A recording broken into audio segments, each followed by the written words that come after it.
I would like to please welcome Mayor John Mitchell up to the podium.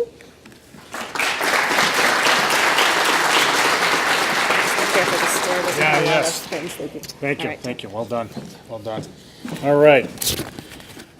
Morning, everybody. This is a day we've long looked forward to, and it's great to stand up here finally. I've looked forward to this for a long time, and it's the space speaks for itself. And I know that all of you here are as excited as I to christen this building, the Irwin Jacobs Elementary School today, and there's a lot of folks to thank. So we'll get started with our program. So let me just start by just reviewing a little bit of the history of the project, so to add a little bit of context, and then we'll talk about our honoree. So a few years ago, there was, after an effort to build some new schools in New Bedford, money to build elementary schools that I think most people recognized had to happen in the peninsula, because here at Hannigan we had a school that literally started to crumble, and we had Taylor School right down the street that was going on, I think, 115 years old or so, thereabouts, no exaggeration. And so we went about the business of figuring out how to finance both of those projects. And good projects take time, and when you're fitting in both state and city money for the effort, it gets a little complicated. But I can stand here today and say it has been done. It's done. Both schools, I will note. We've already had a ribbon cutting for the Taylor School, but both schools have turned out fabulous. And for everything that's going to be said today, it is ultimately, all these efforts are ultimately for the children of the South End and the children of the city more generally. And there are lots of folks to thank, and I'm just going to start with thank yous right up front. There are lots of them. There are lots of very deserving people, and I hope to capture everybody, which is no small feat, because this was a team effort from the start. So I do want to recognize first of all the school committee and its dedication to providing the kinds of facilities that our kids deserve in New Bedford. And with us today, and I just would ask you to stand and be acknowledged. Bruce Oliveira, the vice chairman of the school committee. Josh Amaral. Jack Livramento. And former longtime school committee member, Dr. Larry Finnerty, who's right over there. The school committee really, in the last several years, has really redoubled its commitment to the welfare of kids in our city, and this is really an emblem of that effort. So I want to thank all of them for their support along the way, without which this project could not have happened. I want to thank the state and those who support the state with money, that is to say our state legislators first. I want to thank our representative for the South End and the West End. Everybody knows Tony Cabral. Tony, thanks for all the support you have given the MSBA over the years, along with Paul Schmid, Representative Paul Schmid, who represents parts of the North End as well. Thank you for supporting the MSBA along the way. I want to thank State Treasurer Deb Goldberg, who oversees the MSBA, the Mass School Building Authority, which funded approximately 80% of this particular project under the formula that applies to New Bedford. She was regretted that she couldn't be here today, but she really wanted to be, and I talked to her about it. And I think that her support has been instrumental. Jack McCarthy, who's been the longtime head of the MSBA, likewise wasn't able to make it today, but we're here with us today is his deputy, Jim McDonald. We really appreciate all of your support, along with Matt Donovan and Kevin Sullivan, who is the project manager for MSBA. I want to thank the City Council for for its support of this construction project. As we all know, New Bedford, safe to say, is constrained financially, but we do as good of a job as anybody in making our dollars go as far as possible for important public endeavors, including especially the education of the city's young people. And so I want to thank the council for their support in bonding for this project. And I want to recognize to that end the city councilors who are in attendance today, and that's Ward 1 Councilor Brad Markey and Ward 5 Councilor Scott Lima. You guys, I don't know where you guys went. There's Scott in the back. I know Brad's somewhere here. Thank you both for there's Brad right there. Thank you for your support. I want to thank Lou St. John, the head of the New Bedford Educators Association, for his support for, again, putting not just our kids, but the faculty here in the best positions to succeed. Thank you, Lou. And I want to thank everybody in the school department who headed this up. And I told you there was a lot of people here who've been involved in this. I want to thank, first of all, our superintendent, Dr. Pia Durkin, who made this a huge priority, her administration, as well as Barry Rabinovich. Where is Barry? Barry's in the back, but he may be in the back, but he was had his hands in this the entire time and helped us. Helped shepherd this project through, along with our business manager, Andrew O'Leary, Al Oliveira, our facilities manager. Al's somewhere, I think, working on the facility. There he is right now. He can't sit down. He has to make sure everything's just so. As well as our principal, Kerry Kennedy, whom you will hear from later on. I'd like to thank the designers, the architects from T2 Architecture, which is a New Bedford area company, headed up by Peter Tarosky and Nadia Mellon. Thank you for an inspiring example of what I understand to be, what you've told me is, and I hope I don't get it wrong, modern contextual design. Where's Peter? I still wanted him to speak, but I'm not going to put the pressure on him. This is fabulous work. I mean, this is great space, and great design in cities matters an awful lot. And when you're in an interior space in a city or an exterior space in a public space, and it makes you feel a certain way, makes you feel engaged, you can thank the designer for, or you can credit the designer for that work. It really does make when cities design things well, people live better, not just tomorrow, not just next year, but for generations. And so that's what Peter and his team have wrought here, have designed here something that is lasting, something that is inspiring, not just for the children who are here, but for generations of children to come. So thank you for your inspiration and for your brilliant work.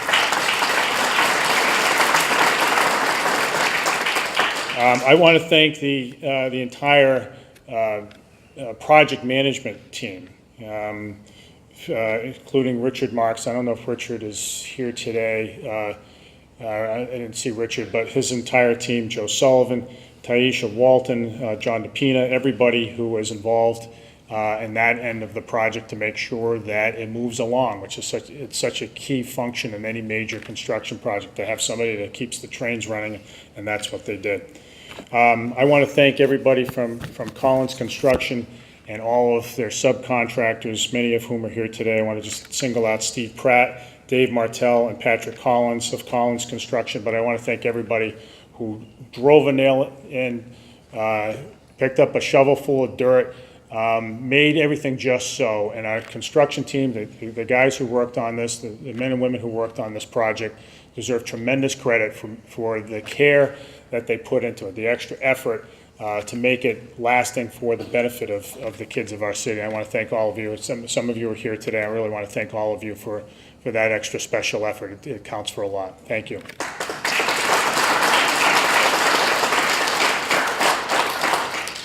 So, a few words, and I hope to. I won't claim to do his life's work justice, but it's fair to say that buildings like this, which are built for generations, this is replacing a school building that was here for 100 years almost. We don't name buildings like this, buildings as beautiful as this and whose function is as important as this for just anybody. We name buildings for people we want our children to emulate, people who uphold our city's highest values, people who, whose very name can inspire others. And so as a city, have done that over the years. We've named buildings, school buildings, after the likes of presidents, Theodore Roosevelt and Abraham Lincoln. We've named buildings after war heroes, and not just any, the likes of Sergeant William T. Carney, the first African-American to be awarded the Congressional Medal of Honor from New Bedford. Father DeValles, another major war hero from the First World War. Examples like that. We honor people by naming buildings after them for the purpose of honoring them, but also for what their name means, what their legacy means for generations. And so, in arriving at the naming of this building for Irwin Jacobs, it was actually a pretty easy decision. And let me explain why. So Irwin's a New Bedford guy. He grew up in the Mount Pleasant neighborhood and went to the Mount Pleasant Elementary School. As kids at what's now named the Carlos Pacheco School are reminded of every year, every time they go up in for that inspiring flight. He was a kid right from our city, but he had big dreams and big inspiration, and as I'll mention in a moment, tremendous persistence. And he went to New Bedford High School, to the old high school, as everyone will recognize on County Street. From there, he went and excelled as a student, of course, and was somebody who was always eager to learn.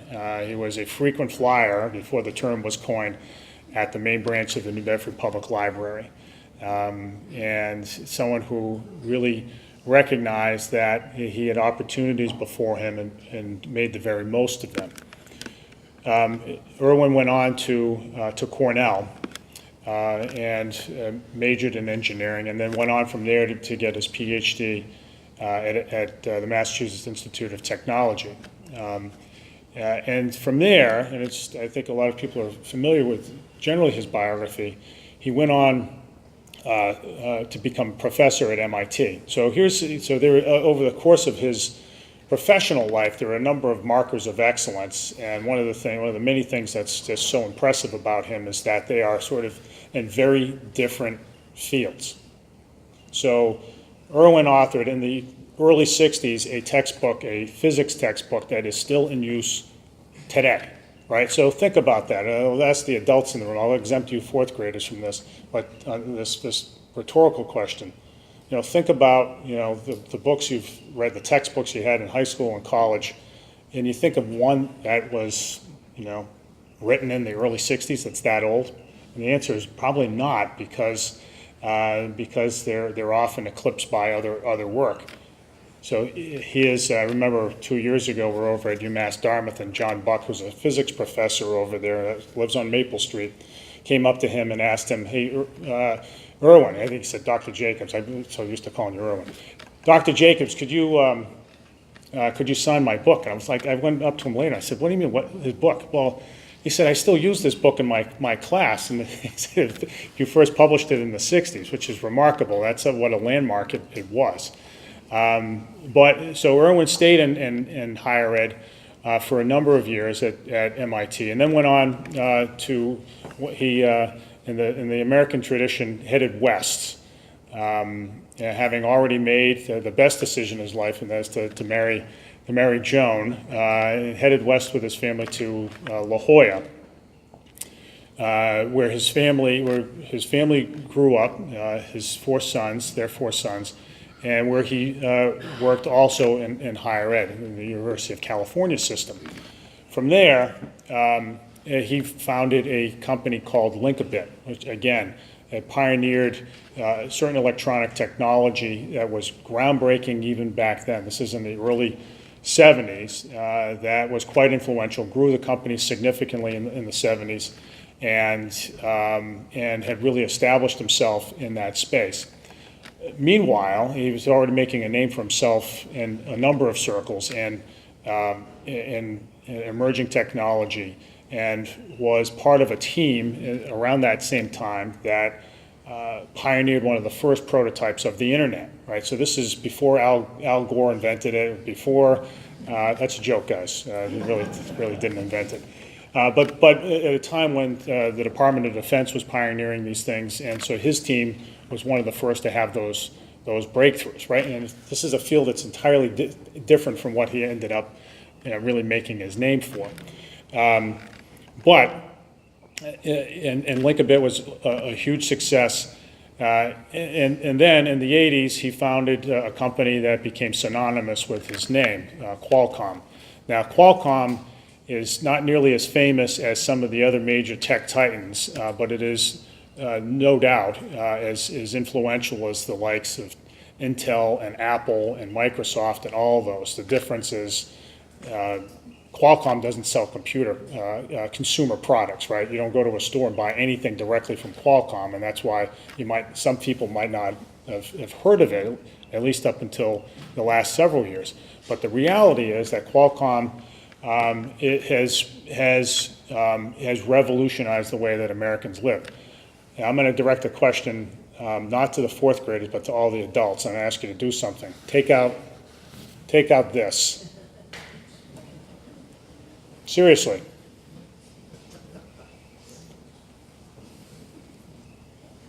Don't be texting anybody. Don't be tweeting. I'm making a point here. So what I just asked you to do is something that you need no encouragement to do, right? Because we're on these things all the time. These things have changed the way we live, the way we interact with other human beings, the way we do business, the way we understand the world. And there has been nobody, and this is relevant to every school child, right? The person who's been most instrumental in making this technology real, in designing it and developing the software and developing the fundamental technology in which these things communicate through what's called code display, CDMA. I can't remember. He'll tell you what the acronym stands for, right? So I'm betraying my ignorance here. Is Irwin Jacobs, right? So when you think about inventors, about Thomas Edison and Alexander Graham Bell, who came up with ideas with inspiration that changed the way that people lived, think also about Irwin Jacobs. We are just beginning to understand the implications of what he came up with, and so when we look at his significance as an inventor, we should be naming a school after someone like that, especially someone from New Bedford, and we are so proud that New Bedford is a place that Irwin calls home. So in the end, also we have indeed someone who has made history, whose name is now adorned on this building, and that's something that I think everybody should take note of. I will say this too there are a couple of additional points I really want to make. So folks might say, well, inventors, it's always these geniuses who come up with an idea that nobody else thought of, and that's how that happened. And there's a lot of truth to the matter. Try competing in a math contest with Irwin. I think it's a tough competition. No doubt about it. He's a talented guy. But, and this is the message to all the kids here and every kid who's ever going to listen to this, it's not just smarts. It is about persistence. It's about sticking with something and running with it, taking an idea and not letting go of it if you know it's a good thing. And that's in the history of the development of this technology. That's what it was about. These things just don't happen automatically. They just don't happen when someone bangs their head in the bathtub and says, "Oh, I just invented something." It requires persistence. Every great breakthrough, every great technological breakthrough is a product of not just thought, but also effort. And so, and this is, and that I think is probably the greatest legacy that Irwin will leave, not just the world, but particularly kids. And that's what we want all of you to be inspired by. Sticking with it makes a big difference, and that's what he did to make all this happen. He has been hugely generous to our city, to his, I don't want to call it your new home of San Diego because you've been there for about 50 years now, but to San Diego and to educational institutions across the world, medical research institutions, institutions that are all about the development of ideas. And so I wanted just to take the time here to let the record of this school opening reflect not only your achievements, but also your generosity and certainly your connection to our great city, Irwin. And we are so proud of what you're able to accomplish, and we are proud to honor you with the naming of this fine elementary school in your name.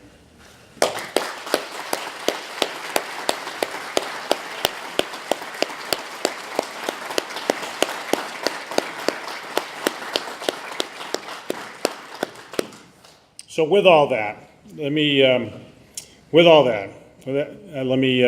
are other people who are going to speak. I didn't want to monopolize everything, but again, it's important that everybody know what we're doing here today.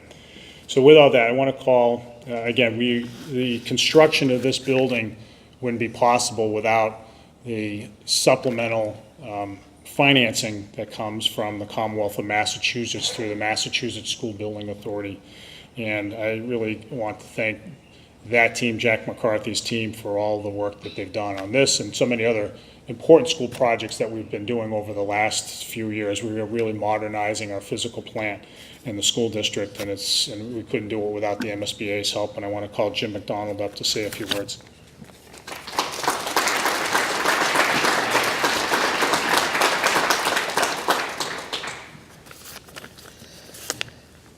Thank you, Mr. Mayor. First, on behalf of Treasurer Goldberg, who wanted to be here today and unfortunately could not, she wants to extend her congratulations and appreciation for everything and everybody who has worked to make this school a reality. And also, of course, the MSBA Board of Directors, as well as my many colleagues at the MSBA.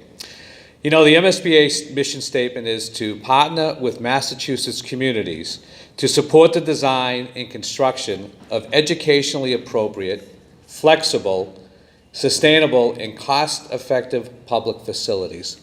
That says a lot, but what it really boils down to is we need to be building schools for our future and our kids, and we need to be giving them the opportunity to be educated in a modern, clean, and safe facility. And there's no better example of that than what we are seeing today with the new Jacobs Elementary School. And you know, this 74,000 square foot facility is pretty cool. It really is. And I've been to a lot of schools lately in my role as the CEO at MSBA.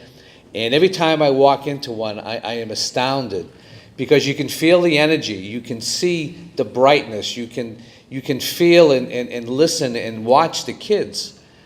And it's really astounding because no matter which school that we go into, new school, it's the same. It's the excitement, it's the vision, and it's the collaboration of the school community and the educators that make this all happen. You know, as the mayor mentioned, the MSBA grant, and we are fortunate to be able to do this. You know, the MSBA was set up a number of years ago because we found, and the legislature found, that we needed to do a better job in building schools. We needed to do a better job in planning, and that's what the MSBA does. And you know, the mayor mentioned a lot of people that he said thank you to, but I also think that we need to thank Mayor Mitchell for his vision, his leadership, and his dedication to not only to the city of New Bedford, but also to the kids that will be educated and learn for many generations to come. So thank you, Mayor Mitchell. And also, of course, the school community, Superintendent Durkin, Principal Kennedy, who I see standing in the back. And since I've walked in this building, she hasn't stopped smiling. So I think that's a pretty good sign that she's excited about today. And also, the members of our legislature, we have Representative Cabral and Schmidt here today, who really are key to the MSBA's success, to make sure that that 1 penny of the sales tax continues to come to us. And quite frankly, and I'll give my pitch that I usually do, we could always use more, because there are many, many school districts that we're not able to work with. And I think we do as best as we possibly can. And also to thank my colleagues at the MSBA, as well as the construction team, which the mayor already mentioned. Because it really truly is a collaboration between our organization, the school district, the construction team, and the community. It takes all those people working together to have a successful project. And there are bumps along the road, but together we are able to overcome those bumps and finally to finish and to have such a great school. And Dr. Jacobs, when I was reading about you and listening to the mayor this morning, it's really an impressive life story, and it's truly an example of what the young folks that are here today can think about and to aspire to. And your wife Joan, and the collab, and what you have done for the New Bedford community is outstanding. In reading the plaque in the front that Superintendent Durkin, pointed me to, it says, "Work hard, dream big, and give back." You are a perfect example of that, and you're an inspiration for those that will be coming into the school for many years to come as they walk in and read about who you are, what you have done, and never forget where you came from. Congratulations, and thank you for having us today.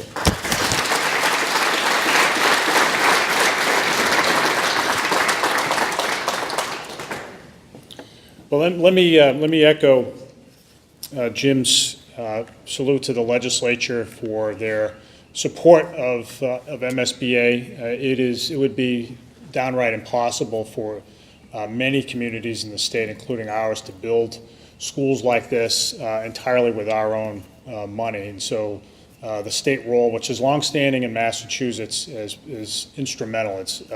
It is indispensable in making this happen, and we are fortunate that our state delegation, the Greater New Bedford State Delegation, has continued to support those programs. So I just wanted to, in that vein, call up my good friend and colleague and neighbor, Representative Tony Cabral, to say a few words. Tony.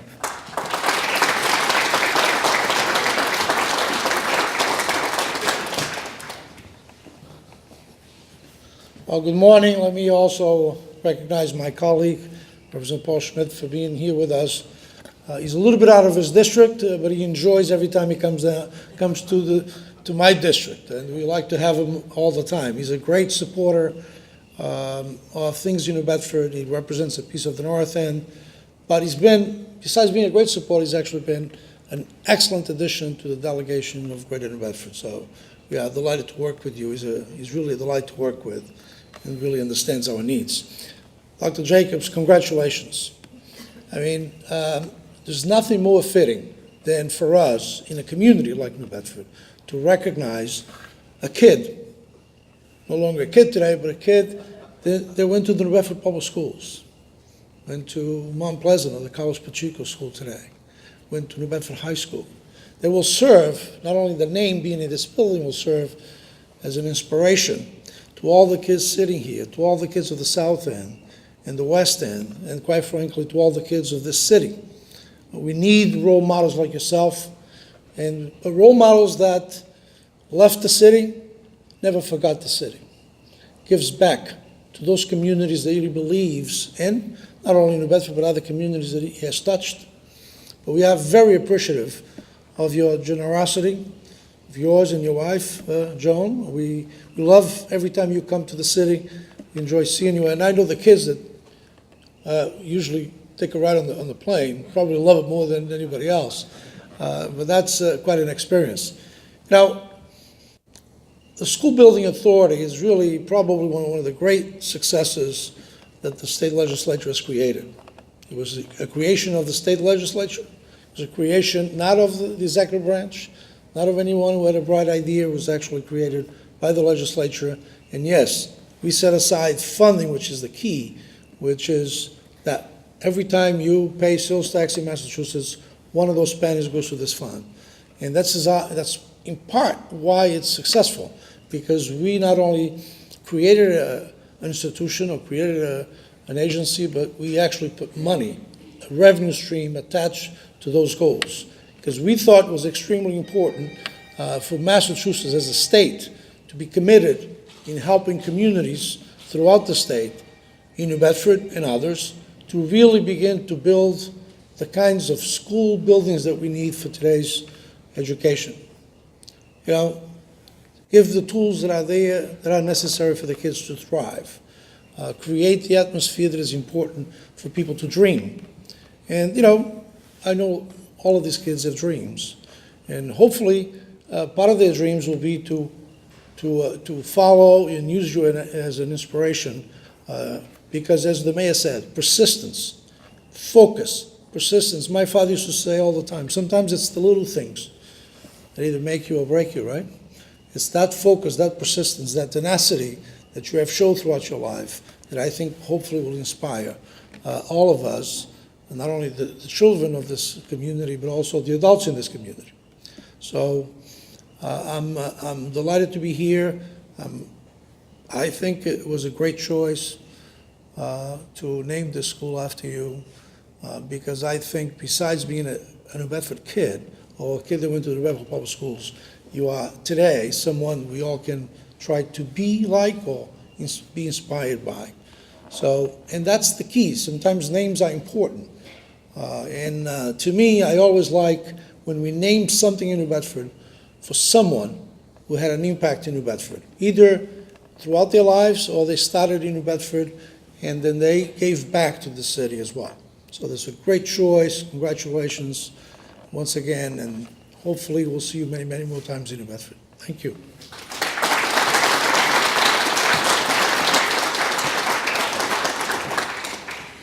So as I mentioned earlier, this building is in some ways a temple to the city's dedication to its children, children who are here and yet unborn, and to their betterment and to throwing the doors of opportunity open to them. And it's that dedication which is imbued in our school district, and it's exemplified right at the top by our superintendent, Dr. Pia Durkin, who has been an enormous supporter of this project and the betterment of our city's children. So I would just ask her to come on up and say a few words.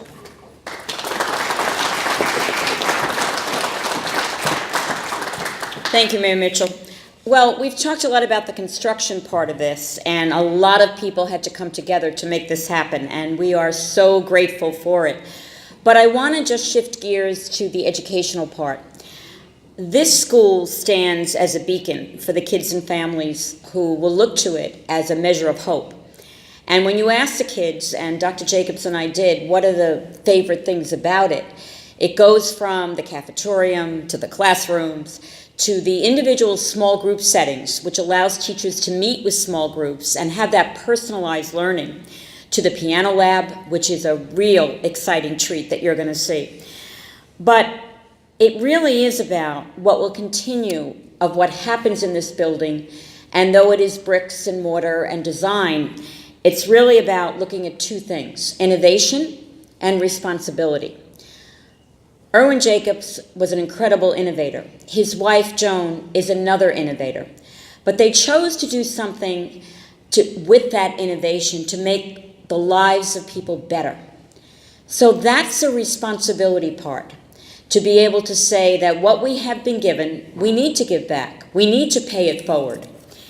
I want to thank both Irwin and Joan for being so supportive of this school district the last 5 years that I've been privileged to lead it. But to also say to you, students and families, to take those good ideas, make them really become alive, realize that you have no barriers in front of you, and make sure that you take the value of responsibility, that you owe something to yourselves, as well as to those you love, as well as to the community, and pay it forward, just as Joan and Irwin have done. Thank you very much.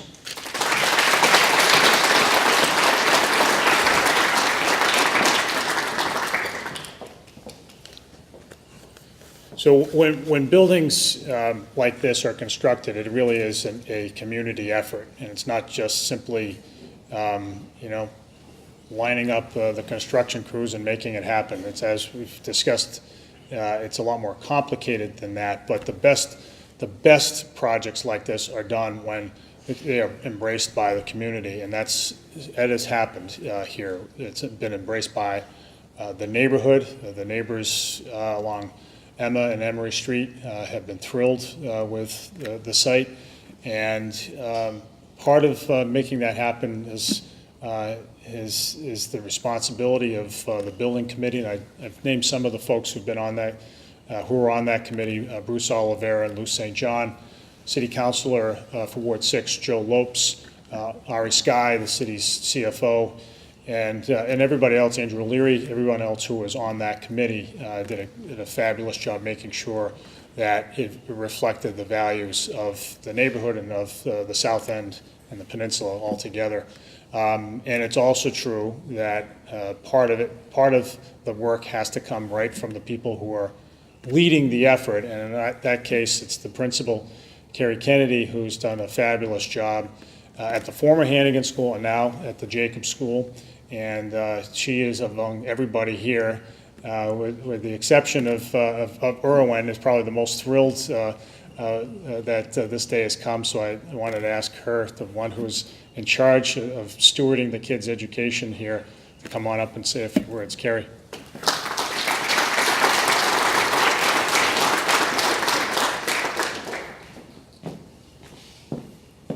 Good morning again. This is such a thrilling day. We've been waiting for it. And we're actually kind of glad it was postponed for a little while because it's given us a chance to actually move into the building and get a feel for it. We, as everybody has mentioned, are so thankful to all of the support we've been given. It was a true community effort. It is called the community school. And to that end, I want to just quickly acknowledge, so the students have really worked hard. If you could just raise your hand, fourth graders, very quickly. They were the first graders when we first started planning this. We met with David Kelly, met with a lot of people from the architects group in planning out under the guidance of Dr. Jacobs and talking about high-tech high, high-tech middle, high-tech elementary in San Diego.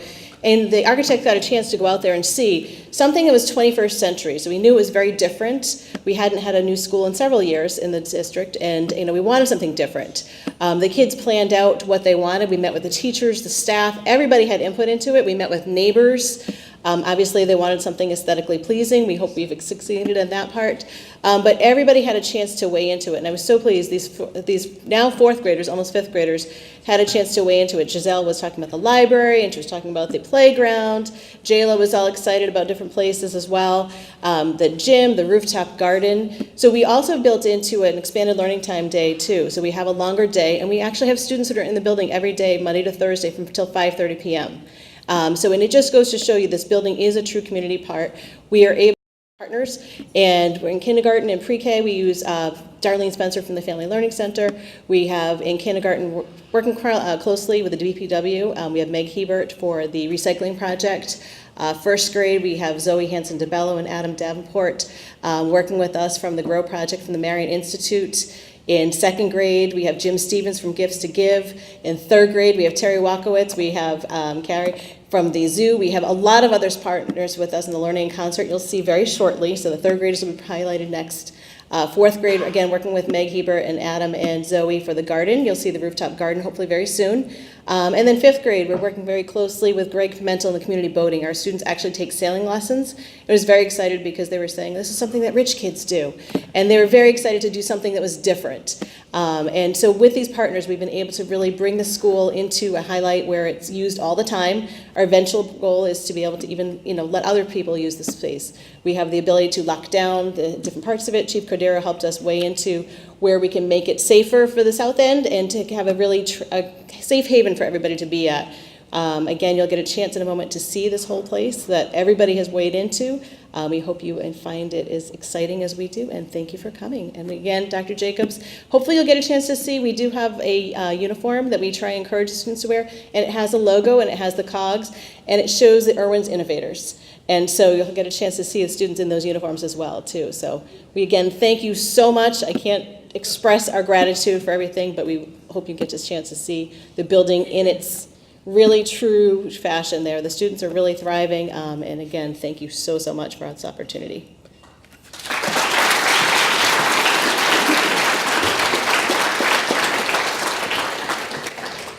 All right, thank you, Kerry. I know we're running a little bit behind time. We're going to cut the ribbon in a minute. Before I forget, I think Irwin is an extra large for an Irwin's Innovator T-shirt, right? We want to make sure you come away with a lovely parting gift like that, Irwin. As I said, I'd like to call Irwin up to the stage and just to say a few words. And he, as I said, it's a big day for New Bedford. It's a big day for the children in this building and the faculty and all of our efforts and throwing open the doors of opportunity to kids in this city, and we're so pleased that you can help us in that way just by allowing us to put your name on the door. Irwin, come on up.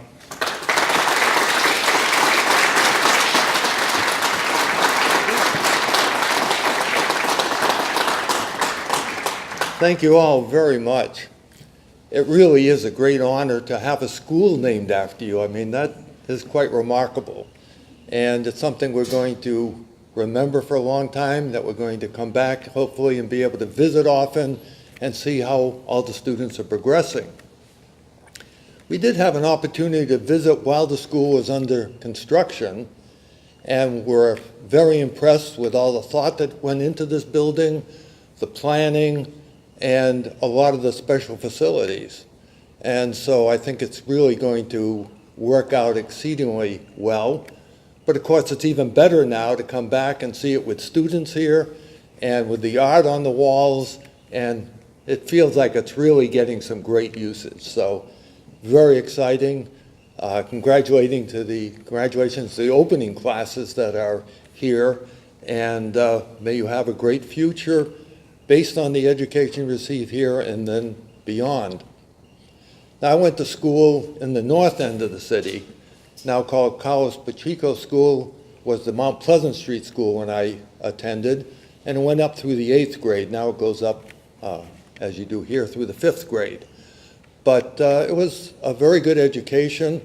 I still go back. When we visit New Bedford, we try to go by it. And thinking back, there's a lot of things you learn in school. One that has always stood out in my mind was a 3rd grade class in art education, where the teacher talked about Malaise, the artist, now I'm going to lose the name here, hang on, name is not my strong point.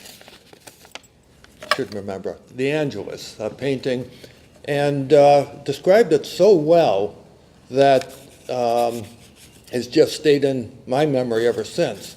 Turns out that painting is in Paris and at the Musée d'Orsay.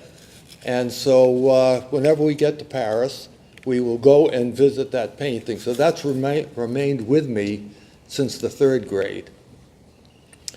The living in the North End was very good, but the facilities was during World War II when I went through grade school were more limited. Luckily, I lived in an old tenement that had a unused coal bin, and convert it to oil, that I was able to switch over to a dock room. So that was back in the days when you had film and you had to develop it and print it. And so I actually made a little bit of a business about doing that for others to have an opportunity to get their films developed and printed. So I started being something of an entrepreneur very early and found that, of course, very exciting. The key is to continue your education. You're going to get a very good foundation here, but the plan to go on, obviously through middle school and high school, but then on to college, find those areas that are very exciting to you and pursue it. By the way, I mentioned the North End where I grew up, but I used to come to the South End as well. I was one summer a lifeguard down at the Acushnet Beach School. I'm not sure if that beach still is open or not, and I remember the hurricane of '38 way back when did a lot of damage there, but that was very good. And I had a job in a clothing store, I think it was on South Water Street, but in any case, used to come obviously down to the end of the city as well. Well, we went on. I went to Cornell as an undergraduate, met my wife, Joan. So we've been together many, many years, since actually sophomore year at college. Graduate school has been mentioned, et cetera. Had 13 years as an academic, as a professor, and there's really nothing more rewarding, and I'm sure the teachers here all agree, nothing more rewarding than being a teacher. And in fact, it's the best way to learn something, is to teach it to others. And that, by the way, is working now at all grades, because I think more and more peer-to-peer education, student-to-student education, is becoming an important aspect of how one gets trained. And so that is a kind of a critical area. But I decided to, at one point, leave teaching after 13 years teaching in the university, started one company called Linkabit, and came up with a number of interesting products, one with one of the links in the first Internet of Networks demonstration. Another was television being sent from satellite to home, so a number of interesting innovations we're able to come up with. And then sold that and founded Qualcomm and went into the cellular telephone business. It was kind of hinted at here that one needs to have a bit of persistence, but we came up with an idea for a new type of technology that would allow not just voice, but voice and your internet connection to be done very well with a wireless device. And there was a lot of opposition to it. A lot of other companies around the world had their own technology they wanted to keep pressing, and so one had to be persistent. In fact, there were two professors at the Stanford University, a very good university, but they kept saying our technology violated the laws of physics. So sometimes, again, you have to hear, when you have a new idea, that people will find all the problems or the potential problems. If you continue to believe in it, believe in yourself, keep pressing ahead. In any case, it all has worked out. The cell phones, of course, are used everywhere in the world. Well over 8 billion connections at this point. And they're going to lead to a lot of new areas. It's already beginning. Clearly, applications in education becoming very important, in health very important, as well as, of course, a lot of the social networking. So a lot of things happening, but more yet to come. And so I'm sure some of you have seen drones, hear about artificial intelligence, robotics. All of those need the kind of capability that is in the chip in the phone, and that's the part that Qualcomm makes. So that provides a lot of the communication, provides the ability to take pictures, to take videos, to demonstrate games, do all kinds of things, and control, for example, a drone or a robot. So a lot of good things are yet to come. Great to be here.